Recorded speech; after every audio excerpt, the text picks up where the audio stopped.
Hello. The SAS altered the way the Allies fought the Second World War. A motley band of misfits whose beginnings may be traced back to a spy propaganda exercise, these bearded ruffians began as a joke and revolutionized covert warfare throughout the Africa campaign. The Special Air Service, or SAS, was founded in Cairo in 1941 with the mission of striking enemy airfields. And it did it with assiduous confidence, despite a few harrowing errors. Once the war against Erwin Rommel was won, the SAS, as a task force known as the Special Raiding Squadron, SRS, would lead the invasion of Sicily and the liberation of Italy from Benito Mussolini before taking an active role in the invasion of France, swelling from a few dozen to several thousand men. Stephen Knight's brilliant dramatization of the formation and Second World War accomplishments of the Special Air Service returns with a snag to resolve. In Season 1, this new elite British Army regiment, and the shows celebrating it, were led by Connor Swindells as David Stirling, an officer with an enticing blend of debonair dash and restrained wrath. However, SAS Rogue Heroes is based on true events, albeit in a scattergun, awkward, stolen-your-wife sort of way, and Stirling became a prisoner of war in Italy in January 1943. Season 2 begins in the spring and summer of that year, so Stirling is limited, and the star, Swindells, is barely present. Jack O'Connell as Paddy Mayne, previously Stirling's screaming ID, is now in command. Can he hack it himself? His performance is crucial to the operation's success. Paddy Mayne remains a borderline certifiable risk-taker and dead-eyed slayer of the faceless enemy, but his new role as a leader necessitates a new degree of reckless courage from the actor portraying him. O'Connell is up to the task.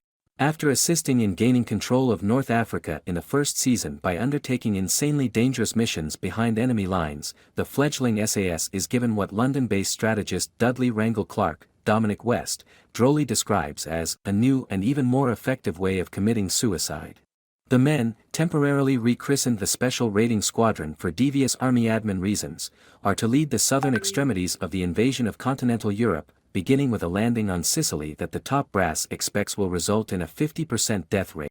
Before all transpired, a postman rides his bicycle gently down a country lane in County Down. The letter he delivers is from Paddy Mayne, who writes home to inform his mother that his commanding authorities have denied him compassionate leave to attend his father's funeral. Mayne's reaction to this is depicted in an early scene in which he destroys a posh Cairo restaurant and the 5 military police officers who try to stop him from smashing more chairs.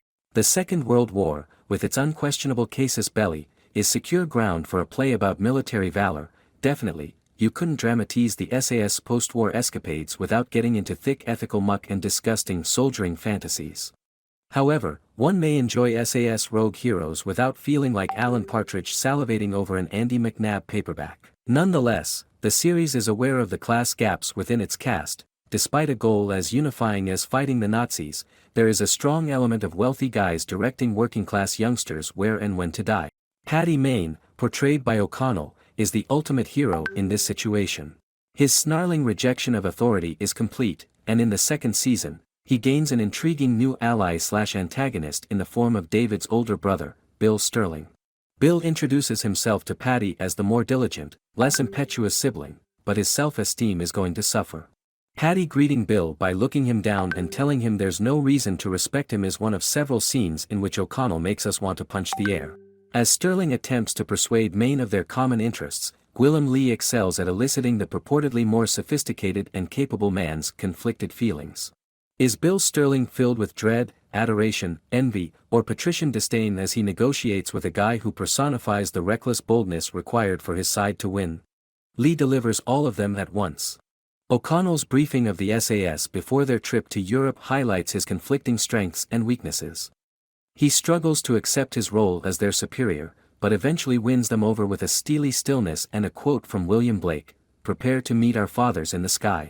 Rogue Heroes earns its stripes with its solemn view of sacrifice and creative use of great adversity to bring out different sides of the masculine mind, but rest assured that with all of that preparation in place, it is essentially a good old romp. The outrageously incongruous but brilliantly picked rock soundtrack, the stunning freeze frames, the fistfights, the banter, and, of course, the action sequences are all undeniably thrilling, and the Sicily landing, with Mayne's soldiers evading Italian bullets beneath powdery gray moonlight, is as cool as hell. It's thrilling to watch O'Connell and his boys rush forward,